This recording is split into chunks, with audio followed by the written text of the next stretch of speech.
چاندنی لسرگرستیر کاما باندور گرینگ هست. نمازه دواری بلافکرنا کاربونی وکشینا آوی و کارآنینا عردی ده. لسر بینگه ها پیواندنین هواتای کربون دیوکسیده گوشتی گوش دریزای کمینده و کی خوارنا کشو با کاربونی هری مزن هیا. جهر کیلوی گوشتی پاشین 9 کیلوگرم CO2 عجیب دردخه. هلبرینا گوشتی گوشت پر چافکانی گرینگه. حوجداریا زوی آو چافکانین انرژیین گرینگ هیا. هر وها چیلک دما پیواجوین خوین دهاندنه دمتانی هلدبرینن. گازا کدهمای 100 سالان ده پوتانسیلا گرمبوناویش 27 حتی 3 جاری جیا CO2 زیده تره. امیلاسیونا CO2 ایاما ده خوارنش سر کیلوی. گوشت کریه گوشت 9.48 کیلوگرم.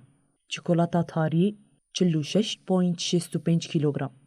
برخومخه 39.72 کیلوگرم. گوشت کریه شیر 33.30 کیلوگرم. کاوا 28.53 کیلوگرم.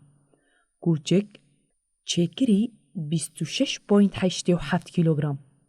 پنیر 23.88 کیلوگرم.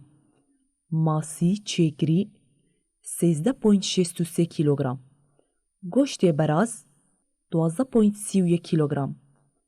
مریشک 9.87 کیلوگرم. الدو گوشتی گوشت لیسته ده چوکولاتا تاریه. هرچند نپر نزیک به. پرانیا امیسیون چوکولاتا تاریش گوهرتنین بکارانین آخیتینه. وکجی برنا دارستانان کو کپاسیته عردیا گرتنا CO2 کم دکه. لیبلی دانه نیشانی مده که هلبرین حیوانان بگلم پریش خوارنین نباتی بناو دنگ ترن. ریخصنا خورکو چاندنیه فاو دیارت که کو زیده تری دوش سی پارن آوین شیرین این جیهانیش بو هلبرین خوارنی تینه بکار آنین. دنوا ده خوارنین هری زیده آول جیهانی ده جسادی هفته با اصلی خو حیوانینه. رونیت که که هلبرین حیوانان نتنی کربون دجوار ترن. لید همان دمیده جه هلبرین نباتی جی آف زیده ترن. خوارن وکشین آوی سری کیلوی. پنیر 5605 لیتره.